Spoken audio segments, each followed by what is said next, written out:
ನಾಡಿನ ಸಮಸ್ತ ಜನತೆಗೂ ಗೀತಾ ಜಯಂತಿಯ ಶುಭಾಶಯಗಳು. ಈ ವಿಡಿಯೋದಲ್ಲಿ ಗೀತಾ ಜಯಂತಿಯ ಮಹತ್ವವನ್ನ ತಿಳಿಸೋ ಪ್ರಯತ್ನ ಮಾಡ್ತೇನೆ. ಪಾಂಡವರ ಪಾಲಿನ ಭೂಮಿಯನ್ನು ಕೃಷ್ಣನು ನ್ಯಾಯಯುತವಾಗಿ ಕೌರವರಿಂದ ಕೇಳಲು ಹೋದಾಗ ಅಲ್ಲಿ ಆತನಿಗೆ ನ್ಯಾಯ ಸಿಗದೆ ಯುದ್ಧಕ್ಕೆ ಮುಂದಾಗಬೇಕಾಗತ್ತೆ. ಶ್ರೀಕೃಷ್ಣನು ಪಾಂಡವರ ಪರವಾಗಿ ನಿಂತು ಅರ್ಜುನನಿಗೆ ಸಾರಥಿಯಾಗ್ತಾನೆ. ಕುರುಕ್ಷೇತ್ರ ಯುದ್ಧದಲ್ಲಿ ಬಂಧು ಬಾಂಧವರೇ ಹೊಡೆದಾಡುವಂತಹ ಸನ್ನಿವೇಶ ಮುಂದಾಗುತ್ತೆ. ಅರ್ಜುನ ಯುದ್ಧದಲ್ಲಿ ನಿರಾಸಕ್ತನಾಗಿ ತನ್ನವರ ಮೇಲೆ ತಾನು ಯುದ್ಧ ಮಾಡಲು ಆಗುತ್ತಿಲ್ಲ, ಆತ್ಮಬಲ ಕುಸಿಯುತ್ತಿದೆ ಎಂದು ಯುದ್ಧ ತೊರೆಯಲು ನಿಂತಾಗ ಶ್ರೀಕೃಷ್ಣನು ಆತನಿಗೆ ಭಗವದ್ಗೀತೆಯ ಪ್ರವಚನನ ಮಾಡ್ತಾನೆ.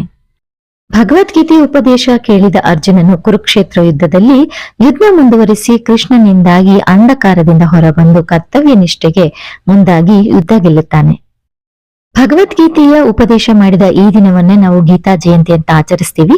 ಈ ದಿನದಂದು ಶ್ರೀಕೃಷ್ಣನ ಆರಾಧನೆ, ಗೀತೆಯ ಪಾರಾಯಣ, ಜಪ, ಹೋಮ ಹವನಗಳಿಂದ ಎಲ್ಲಾ ಸನಾತನಿಗಳು ಧಾರ್ಮಿಕತೆಯನ್ನ ಮೆರೀತಾರೆ.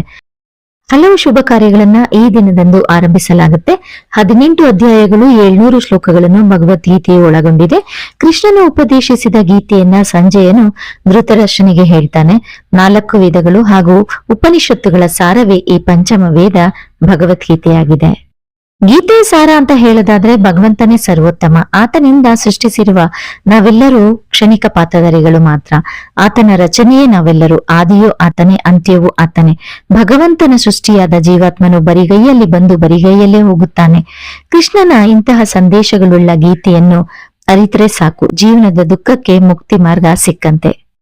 ಭಗವದ್ಗೀತೆಯ ಪ್ರಖ್ಯಾತ ಹಾಗೂ ಮುಖ್ಯವಾದಂತಹ ಒಂದು ಶ್ಲೋಕ ಹೀಗಿದೆ: ಯದಾ ಯದಾ ಹಿ ಧರ್ಮಸ್ಯ ಗ್ಲಾನಿರ್ಭವತಿ ಭಾರತಃ ಅಭ್ಯುತ್ಥಾನ ಧರ್ಮಸ್ಯ ತದಾತ್ಮಾನಂ ಸೃಜಾಮ್ಯಹಂ ಪರಿತ್ರಾಣಾಯ ಸಾಧೂನಾಂ ವಿನಾಶಾಯ ಚ ದುಷ್ಕೃತಾಂ ಧರ್ಮ ಸಂಸ್ಥಾಪನಾರ್ಥಾಯ ಸಂಭವಾಮಿ ಯುಗೆ ಯುಗೆ. ಈ ಶ್ಲೋಕದ ತಾತ್ಪರ್ಯ ಅಂದ್ರೆ, ಧರ್ಮವು ಅವನತಿ ಹೊಂದುತ್ತಿರುವಾಗ, ಅಧರ್ಮವು ತುಕ್ಕಕ್ಕೆ ಏರಿದಾಗ ನಾನು ನನ್ನನ್ನು ದೇಹವನ್ನಾಗಿ ಮಾಡಿಕೊಳ್ತೇನೆ. ಸಜ್ಜನರ ರಕ್ಷಣೆಗಾಗಿ ದುಷ್ಟರನ್ನ ನಿರ್ಮೂಲನೆ ಮಾಡಲು ಮತ್ತು ಧರ್ಮವನ್ನು ಸ್ಥಿರವಾಗಿ ಸ್ಥಾಪಿಸಲು ನಾನು ಯುಗ ಯುಗಾಂತರಗಳಲ್ಲಿಯೂ ಪ್ರಕಟಗೊಳ್ಳುತ್ತೇನೆ.